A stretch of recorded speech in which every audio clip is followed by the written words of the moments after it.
Jungle.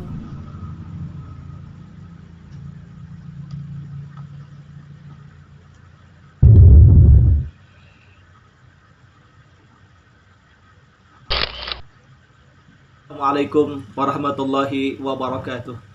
Bismillahirrahmanirrahim. Alhamdulillahirabbil alamin. Wassalatu wassalamu ala asyrafil anbiya wal mursalin sayyidina wa maulana Muhammad wa ala alihi wa sahbihi ajma'in. Amin ya Allah ya rabbal alamin. Radina billahi rabba wa bil islami dina wa bi Muhammadin nabiyya wa rasula wa bil qur'ani imama. Rabbana shrah lana sudurana wa yassir lana umurana wa hlul 'uqdatam min alsinatina. Allahumma aftah lana hikmataka wa anshur alaina rahmataka min khazaina rahmatika ya arhamar rahimin. Walhamdulillahi rabbil alamin. Amma ba'd. Alhamdulillah, kita hari ini kembali dapat dipertemukan dalam proses pembelajaran kita secara daring dalam materi kita inti, yaitu materi bab 1 bagian A tentang dinamika penerapan Pancasila dari masa ke masa. Tapi sebelum itu, untuk menambah semangat kita di dalam rasa cinta kita terhadap tanah air dan bangsa wabil khusus terhadap Pancasila sebagai ideologi negara kita, marilah sama-sama kita nyanyikan lagu nasional kita, yaitu Garuda Pancasila.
Demikian tadi kita telah sama-sama nyanyikan lagu Garuda Pancasila.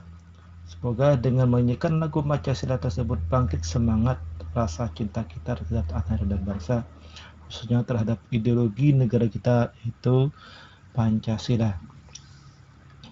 Baik, langsung masuk kepada materi kita, yaitu bab 1 tentang perwujudan Pancasila sebagai dasar negara dan pandangan hidup bangsa dalam masyarakat. Coba Anda lihat gambar di layar. Itu adalah gambar orang bergotong royong membersihkan lingkungan. Itu adalah salah satu contoh budaya gotong royong atau budaya yang merupakan bukti perwujudan Pancasila dalam masyarakat. Lalu, bagaimana dinamika perwujudan Pancasila dalam masyarakat semenjak Pancasila ditetapkan tanggal 18 Agustus 1945 sampai dengan sekarang? Berikut ini nanti kita akan belajar sama-sama tentang hal tersebut dalam materi bab 1 ini.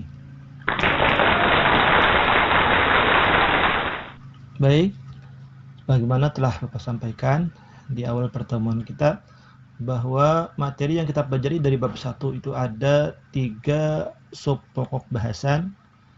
Yang pertama yaitu tentang dinamika penerapan Pancasila dari masa ke masa. Yang kedua, praktek ideal penerapan Pancasila sebagai dasar negara dan pandangan hidup bangsa. Dan yang ketiga, upaya mewujudkan nilai-nilai Pancasila dalam masyarakat.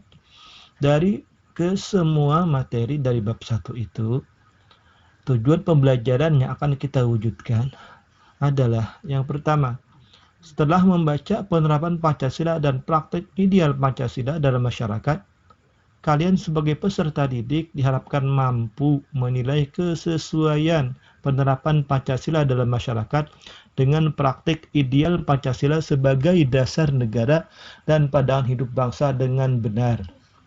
Yang kedua, melalui tugas-tugas yang berkaitan dengan perwujudan Pancasila sebagai dasar negara dan pandangan hidup bangsa, kalian sebagai peserta didik diharapkan telah mampu untuk menunjukkan dukungan terhadap upaya mewujudkan Pancasila sebagai dasar negara dalam kehidupan masyarakat dengan konsekuen.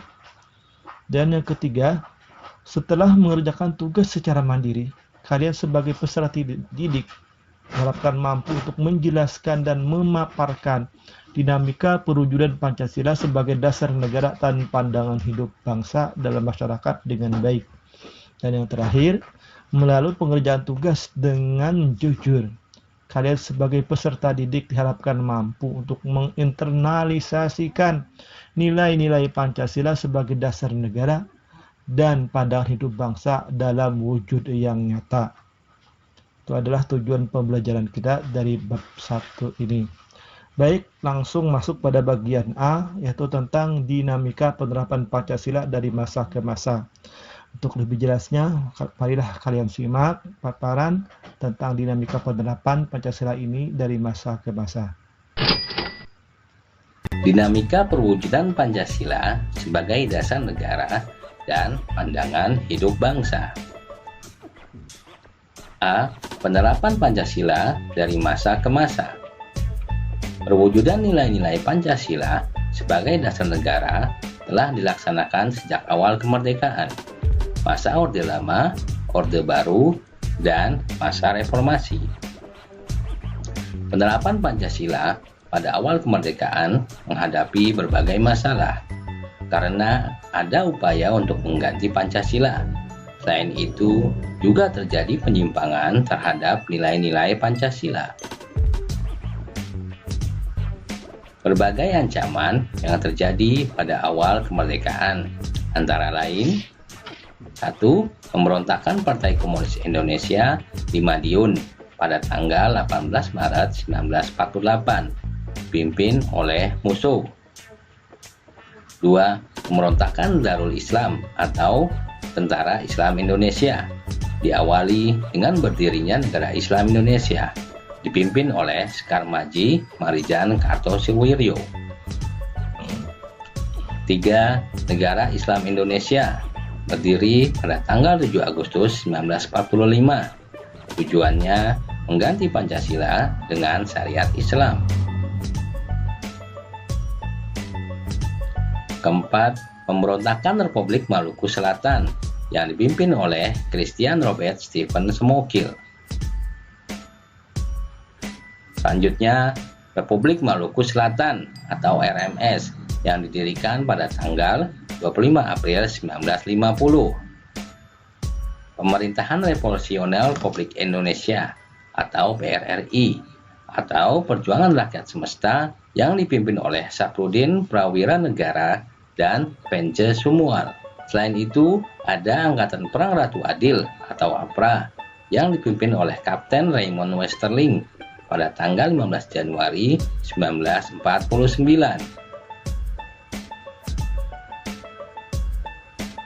Penerapan Pancasila pada masa Orde Lama terdapat beberapa penyimpangan terhadap Pancasila dan Undang-Undang Dasar 1945.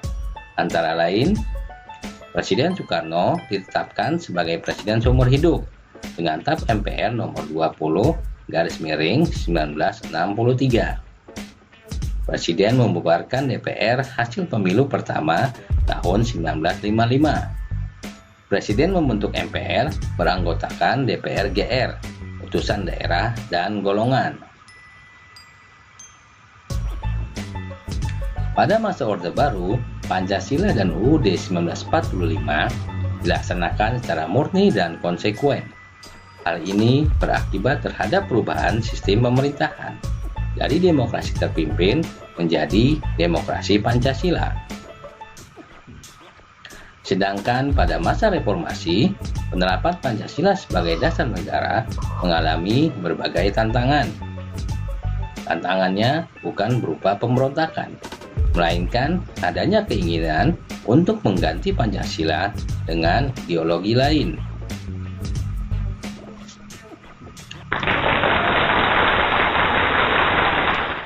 Ya, demikian tadi pemaparan tentang dinamika Pancasila, penerapannya dari masa ke masa.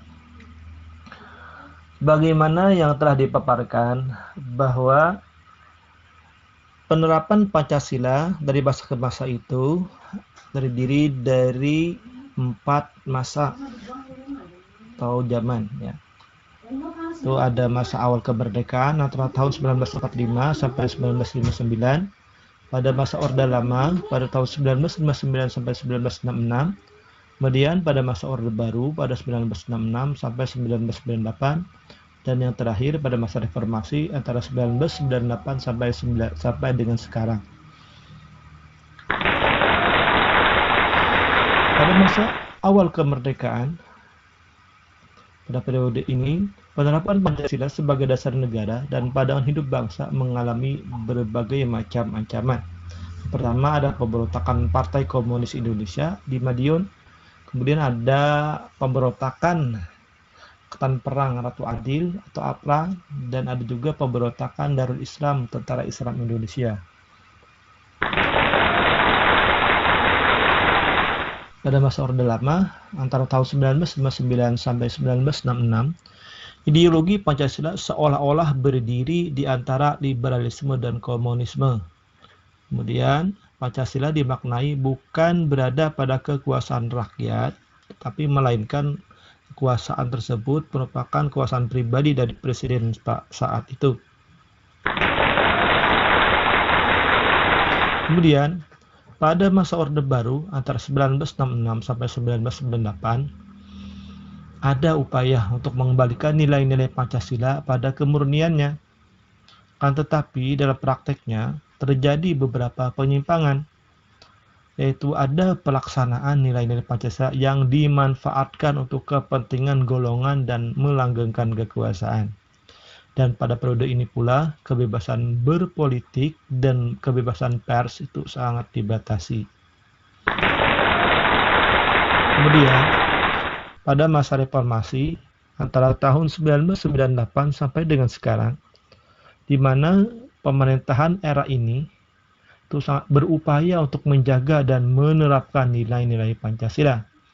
Akan tetapi ada beberapa gerakan yang merongrong nilai kemurnian daripada nilai-nilai Pancasila tersebut, seperti adanya separatisme, radikalisme, dan terorisme, serta kebebasan yang kebablasan. Kemudian ada juga keseriusan dari pemerintah untuk mempertahankan nilai-nilai Pancasila sebagai dasar negara sekaligus sebagai pandangan hidup bangsa. Ini dibuktikan dengan dibentuknya Badan Pembinaan Ideologi Negara atau BPIP di dalam pemerintahan periode sekarang ini.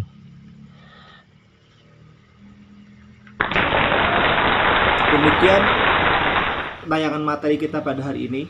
Semoga kalian dapat menyimaknya dengan sebaik-baiknya.